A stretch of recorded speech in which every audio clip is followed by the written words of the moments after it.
What's going on, geometry homies? Mr. Miller here. I thought I would bring you a little YouTube video reviewing some of the concepts that we did in class today. All this triangle stuff, it's been triangles, triangles, triangles. Gosh, can't we do a different shape? Soon, I hope. Hopefully we can get to something different soon.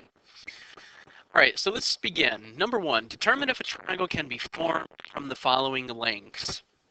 So what I showed in class is basically you add in pairs and you compare that total to the sum out of the pair. I want to point out that even though I'm putting the largest number at the top of my diagram, you don't have to do that. You could have just as easily put 2 or 5 at the top. In the end, you're still going to get the same answer. We're looking for yes or a no here. Yes, we can make the triangle. No, we can't make the triangle. So to do that, I like doing these crazy diagrams. And what we do is we add, and then we're going to compare. 5 plus 8, boom, 13. If it will let me write, 13. 8 and 2, that's 10. 5 and 2, add them up, that's 7. That was the adding part. Now we're going to compare. So I take 7 and I compare it to its partner directly across. Directly across is 8. Is 7 bigger than 8? Ooh, no, it's not. So what? I don't even have to check the other two numbers now. Who cares about is 10 bigger than 5, 13 bigger than 2? Doesn't matter. We found a spot where it failed, so the answer to this one is a big fat no.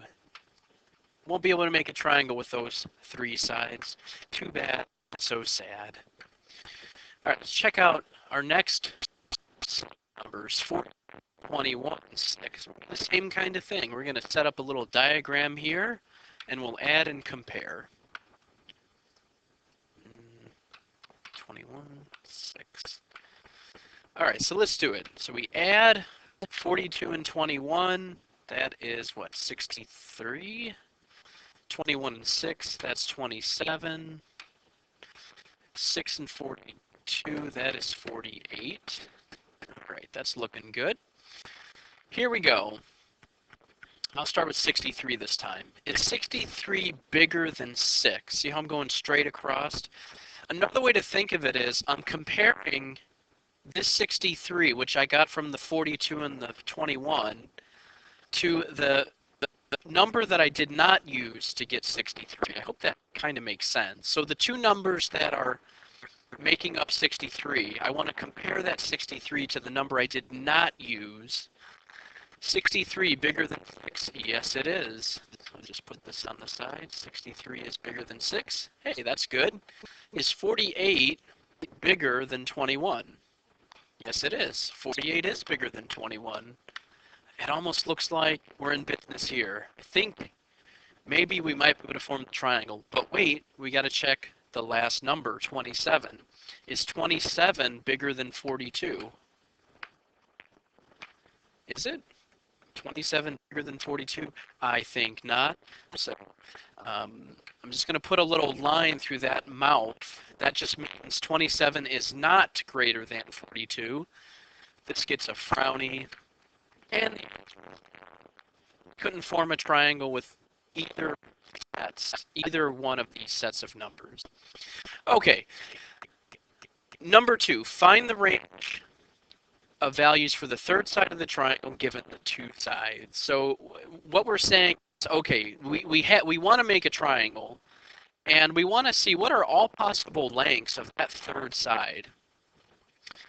This is super easy, right? You subtract, you add, and you've got your range. So 8 minus 5, that makes a 30.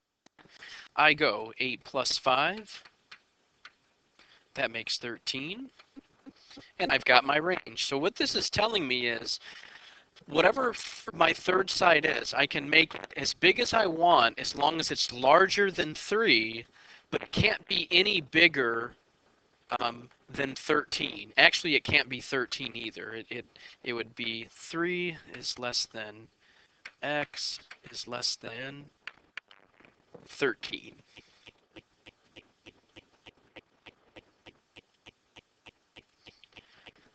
Okay, so here's our range. 3 is less than x is less than 13. Now let me just clarify. What this means is my side can be bigger than 3, but it has to be smaller than 13. So anything between 3 and 13 is fair game for the third side of the triangle. All right, let's have a go with letter B. In fact, if you want to, you can pause the video right quick, try to work it out, and then hit play and see if your answer is correct. Let's do it. So I subtract 42 minus 17, that's 25.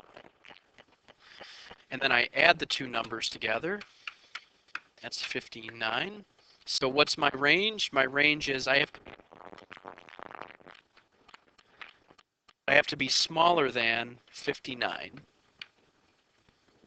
All right, very good. All right, last thing, and then this video we're going to put to bed.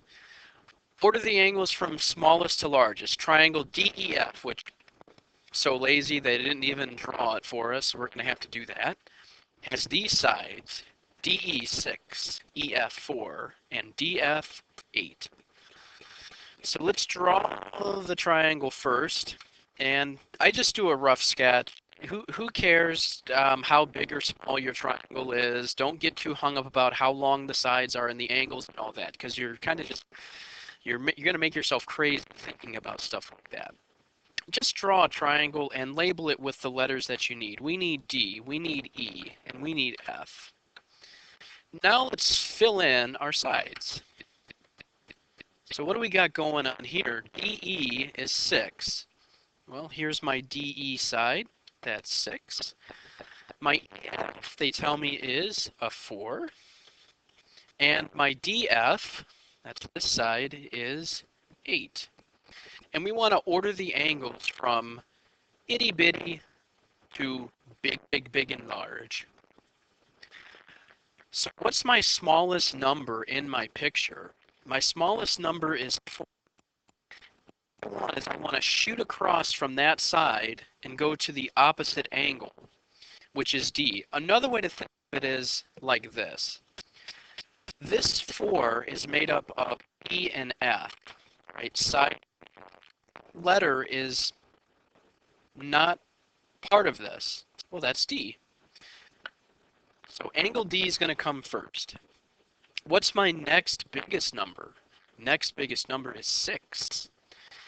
Here's the side I'm at. I shoot across to my opposite angle. My next angle would be F. And then by elimination, of course, the last one has to be E, but let's just go through the motions for grins and giggles. Here's EF, my biggest side. I shoot across from that side like an arrow, hit angle E. All right, there you have it. There's the answer to number 3. Angle. Hope this video was somewhat informative and it helps you a little bit. And I look forward to seeing you guys tomorrow in class. The great work. I'm telling you, it's going to pay off. I know we're tired. We want vacation time. Believe me, I'm right there with you guys. But just want to say thank you for all of your efforts in class and keep up the good work. Adios. Bye-bye.